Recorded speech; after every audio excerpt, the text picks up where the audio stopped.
এখানকার হুজুলির বিজেপি প্রার্থী লকেট চ্যাটার্জি দুপুরবেলা স্ট্রংরুমে এসেছিলেন, ক্যান্ডিডেট আসতেই পারে। আবার সন্ধ্যেবেলা এসছেন দলবল নিয়ে,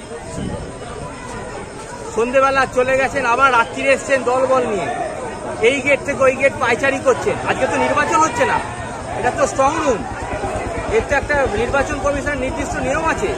তাই আমরা স্বাভাবিকভাবেই সকলে এসে এটা প্রোটেস্ট করছি এবং প্রতিবাদ জানাচ্ছি। উনি ভাবছেন নির্বাচনে যেমন নাটক করেছেন, স্ট্রংরুমে নাটক করে উনি নির্বাচনে বৈতরণী পার হবে, এটা তো হবে না। এটা চুচড়ো শহর, এখানে এসব চলে না। উনি একটা গিমিক তৈরি করতে চাইছেন, কিন্তু এটা চলবে না।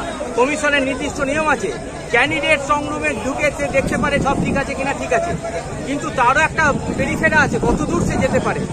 সে দলবল নিয়ে ছেলে নিয়ে ঢুকে যাচ্ছে, এইটারই আমরা প্রোটেস্ট করছি এবং এই জন্যই আমরা আজকে প্রতিবাদে এখানে সামিল হয়েছি। সিসি ক্যামেরা রয়েছে, কেন্দ্রীয় বাহিনী রয়েছে, পুলিশ রয়েছে, নিরাপত্তার এত বেষ্টনী রয়েছে। উনি আশঙ্কা করছেন ইভিএম নাকি চেঞ্জ হয়ে যেতে পারে, বদল হয়ে যেতে পারে। উনি আশঙ্কা করলে তার জায়গা আছে সেটা জানানো। উনি এরকম দলবল নিয়ে তো স্ট্রংরুমে ঢুকতে পারেন না, এই জায়গাটাতেই তো আমাদের প্রতিবাদ।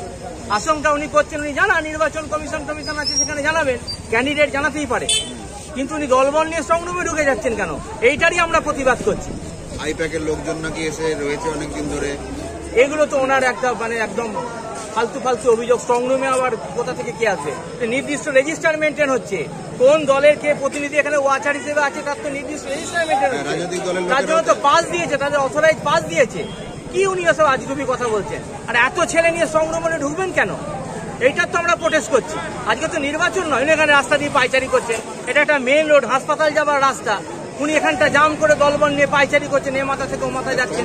সামনেও তো একটা 134 থাকে। হ্যাঁ, এসব উনি কিছুই মানতে চাইছেন না, উনি কিছুই মানতে চাইছেন না। উনি ভাবছেন আজকে নির্বাচন হচ্ছে, এটা বোধহয় বুথ, এটা যে স্ট্রংরুম, এটা বুথ নয়, এটাই উনি বোধ শক্তি হারিয়ে ফেলেছে। উনি বলছে যে সিসিটিভি ক্যামেরা লাগানো নেই, তার জন্য তো নির্বাচন কমিশনে ওনাকে তো আপত্তি করতে হবে, ওনাকে তো কমপ্লেন করতে হবে। তার মধ্যে 200 ছেলে নিয়ে উনি তো স্ট্রংরুমে ঢুকতে পারেন না, এই জায়গাটাতেই তো আমরা প্রতিবাদ করছি। উনি আপত্তি করুন না, যেখানে করার নির্বাচন কমিশন আছে সেখানে আপত্তি করবেন। কি কোনো সম্ভাবনা আছে নাকি? কোনো সম্ভাবনাই নেই। উনি এখন হেরে যাবার ভয়ে, বিজেপি এখন হারাতঙ্ক রোগে ভুগছে। কুকুর কামড়ালে জলাতঙ্ক হয়, ওদের এখন মানুষের রায় বিরুদ্ধে চলে গেছে, জানতে পেরে গেছে, এখন হারাতঙ্ক রোগে ভুগছে।